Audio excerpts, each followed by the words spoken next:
গুরুত্ব সম্পর্কে দুই একটি হাদিস শোনায়। নবী করিম সাল্লাল্লাহু আলাইহি ওয়াসাল্লাম থেকে বুরাইদা রাদিয়াল্লাহু তাআলা আনহু বর্ণনা করছেন, ক্বালা রাসূলুল্লাহ সাল্লাল্লাহু আলাইহি ওয়াসাল্লাম, আল্লাহ রাসূল বলেছেন, মান তারাকা সালাতাল আসরি ফাকাদ হাবিতা আমালুহু, কেউ যদি আসরের নামাজ ছেড়ে দেয়, হাটে গিয়েছে কুরবানির গরু কিনতে, আমাদের দেশে আমি ছোটকাল থেকে দেখে এসেছি, কুরবানির গরু কিনতে গিয়ে অধিকাংশ কুরবানি করেনেওয়ালা লোকের আসরের নামাজই পড়ে না, কারণ ওই সময় হচ্ছে গরুর হাট, জমজমাট হাট। এখন যদি নামাজ পড়তে যায় তাহলে গরু ছুটে যাবে, কেউ দালালি করছে গরুর, কেউ গরু বিক্রি করছে, কেউ গরু কিনছে, কুরবানির নেকি করতে যাচ্ছে, আর আসরের নামাজ ছেড়ে দিয়ে অতীতের সমস্ত আমলকে ধ্বংস করে ফেলল। আল্লাহু আকবার।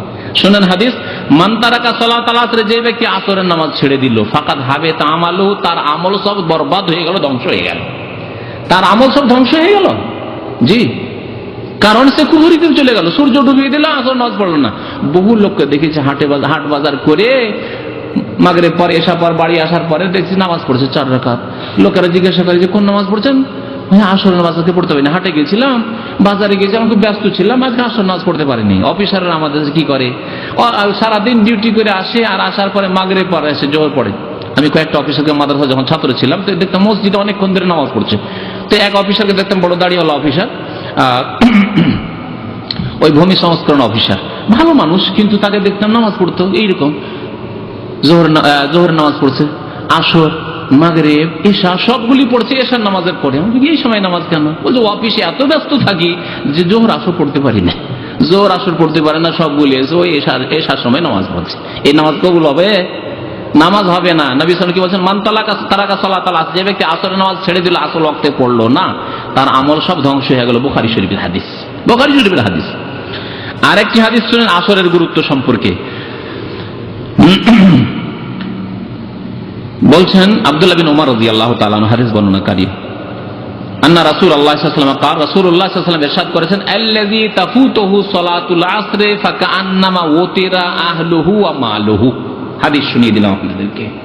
যার আসরের নামাজ ফত হয়ে গেল, মানে আসরের নামাজ কাজা হয়ে গেল, ছুটে গেল, মাগরিব হয়ে গেল, সূর্য ডুবে গেল, আসরের নামাজ পড়তে পারলো না, সে ঘুমিয়ে থেকে হোক, আর বাজারে ব্যস্ত থেকে হোক, আর ক্রিকেট দেখায় ব্যস্ত হোক, আর ক্রিকেট খেলায় ব্যস্ত হোক, আর বল খেলায় ব্যস্ত হোক, আর দুনিয়ার যে কোনো কাজেই ব্যস্ত হোক না কেন, জি, ভুলে যাওয়া ছাড়া দুটি ওজর ইসলামে গ্রহণযোগ্য। কি বলতে পারেন?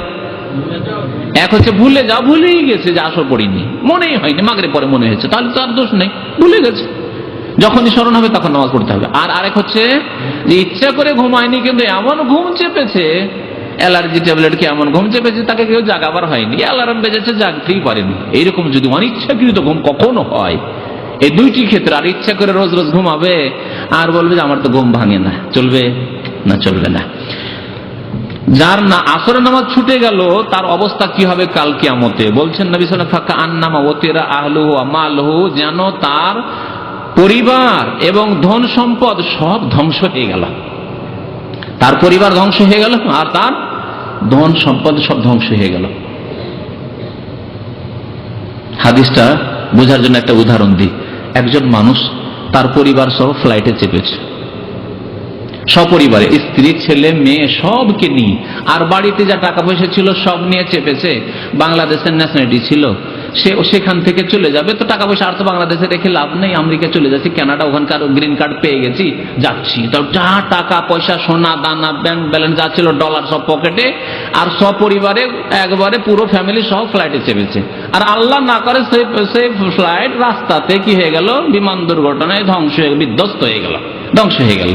সেও বাঁচলো না, তার স্ত্রী গেল, তার ছেলে মেয়ে সব মারা গেল, ধন সম্পদ সব কোথায় যে গেল, কিছু পেল, নিজেও পেল না, তার আত্মীয় স্বজন পেল না, কেউ পেল না তার।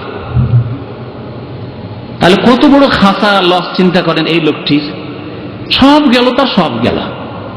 নবী করিম সাল্লাল্লাহু আলাইহি ওয়াসাল্লাম বলছেন, যার আসরের নামাজ ছুটে গেল, আসর নামাজ ছুটে গেল, তার কি হয়ে গেল? ফাকা আন্নামা ওতিরা আহলুহু ওয়া মালুহু। কাল কিয়ামতে হাসরের মাঠে এত আফসোস হবে, আক্ষেপ হবে, তার এত আক্ষেপ হবে যে তার ধন সম্পদ সবকিছু ধ্বংস হয়ে যাওয়ার পরে সে যদি বেঁচে থাকতো, আর যে আফসোস হতো, হাই কি করলাম, আল্লাহ স্ত্রী হারাইলাম, ছেলে মেয়ে হারাইলাম, যা ধন দৌলত ছিল সে হয়তো ওখানে আছে। এই উদাহরণটা দিয়ে তাহলে আরো বুঝতে পারে, কারণ সে মরে গেলে তার কিছু বুঝতে পারছে না, সেও মরে গেছে, কিন্তু সে বেঁচে আছে, আমেরিকাতে বসে আছে, আর ফ্যামিলিকে ডেকেছে যে তুমি ছেলে মেয়ে টাকা পয়সা সব নিয়ে চলে আসো বাংলাদেশ থেকে, সব বিমান বিধ্বস্ত, সব ধ্বংস হয়ে গেল। তাহলে কত তার আফসোস আর আক্ষেপ, আর এই দুঃখ কষ্ট কোথায় রাখবে? সেই দুঃখ কষ্ট এইরকম আফসোস হবে তার কাল কিয়ামতে। একদিন আসর নামাজ যদি এইভাবে তার ফৌত হয়ে যায়, ছুটে যায়, তাহলে কাজা হয়ে যায়। তাহলে নবী করিম সাল্লাল্লাহু আলাইহি ওয়াসাল্লামের হাদিস, বুখারী শরীফের হাদিস।